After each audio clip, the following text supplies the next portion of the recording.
Good day, thanks for joining us. This is Leadership TV News. I am Cynthia Onoado. The Kano State Police Command has confirmed the arrest of the 38-year-old Shafi'u Abubakar, who set a mosque ablaze and trapped worshippers inside on Wednesday morning at Laraba Abasawa in Gezawa local government area of the state.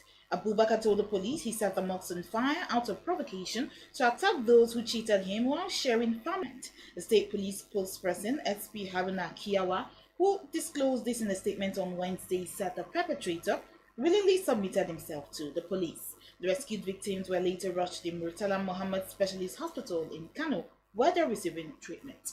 Abubakar used petrol to ignite the fire, trapping approximately 40 worshippers inside the mosque before locking the building to prevent them from escaping the inferno.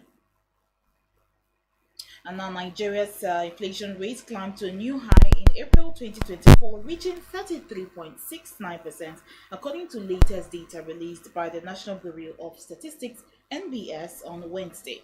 The latest figure represents a significant increase from the 33.2% recorded in March and a substantial jump compared to April 2023 when it was 22.22%. The data released by the NBS showed that on a month-on-month basis, April 2024 saw a 2.29% increase, slightly lower than March 2024's 3.02%.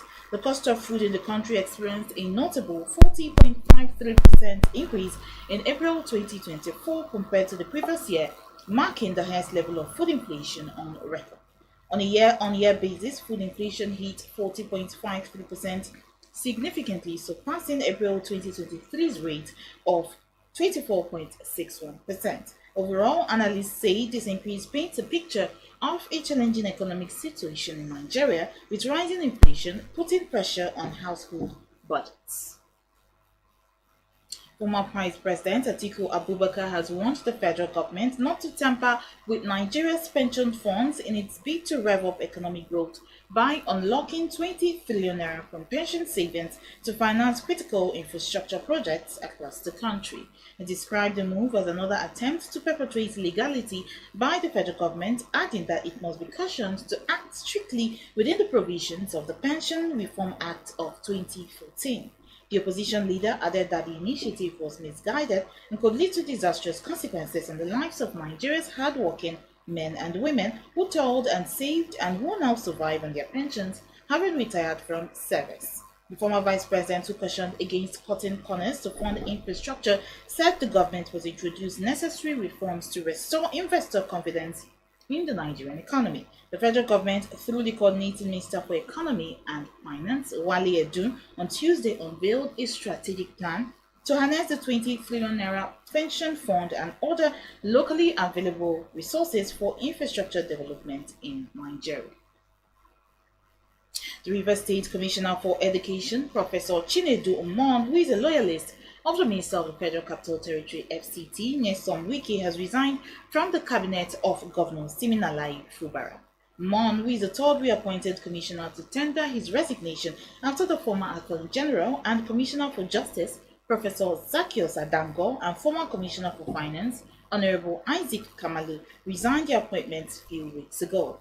Both Adango and Kamalu resigned after Fubara directed that they should be redeployed to the Ministry of Special Duties and Ministry for Employment Generation and Empowerment, respectively.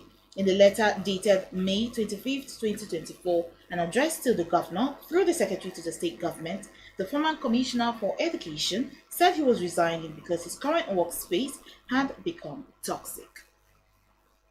President Bola Tinubu has reassured investors in the energy sector of his administration's resolve to further enhance the business environment and ensure investment in confidence. The president gave the assurance when he inaugurated three milestone projects: the expanded AHL gas processing plant, ANOH gas processing plant, and the 23.3-kilometer ANOH to Obiafu Obricom Oben Custody Transfer Metering Station gas pipeline on Wednesday. Speaking during the virtual inauguration of the project at the State House, Tinubu, in a statement by his spokesman Ajurin Gelale, also assured the citizens that his administration is stepping up its coordination of other landmark projects and initiatives that will ensure the earliest realization of gas-fueled prosperity in the country. The president also reiterated his government's resolve to continue to provide support in deepening domestic gas utilization, increase national power generation capacity, revitalize industries, and create multiple job opportunities for economic growth. And now moving on now to sports news. The first edition of the Women's Club World Cup has been scheduled to start between January and February 2026 with the 16-team tournament to be held every 4 years, the World Football Governing Body, FIFA, said on Wednesday. FIFA President Gianni Infantino had in May 2021 revealed the plans to introduce the Women's Club World Cup as part of a plan to revolutionize the female game. FIFA, whose council met in advance of the 74th FIFA Congress in Bangkok, did not, however, provide any further details. ESPN reports that the World Soccer Governing Body also approved a new calendar with a focus on providing more opportunities for rest and recovery for players and coaches.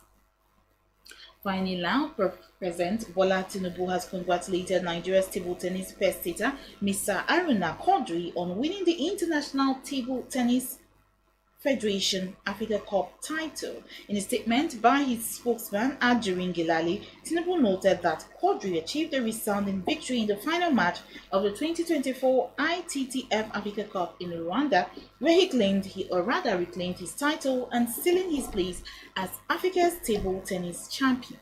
The president commended the table tennis star for his dogged pursuit of excellence, even in the face of gnawing obstacles, declaring that the zeal for distinction, the hardiness to succeed, and the inventiveness to solve complex problems are the exceptional qualities that define Nigerians. The president assured Nigerians that his administration remains dedicated to expanding the space for opportunities across diverse fields for Nigeria's creative youth. Well, that's all from us here on Leadership TV. For more of our news stories, you can log on to our website www.leadership.ng. Many thanks for watching. Thank you for watching. For sponsorship and advert placements, please contact 080-3688-6158. Last Word Leadership Podcast Studio.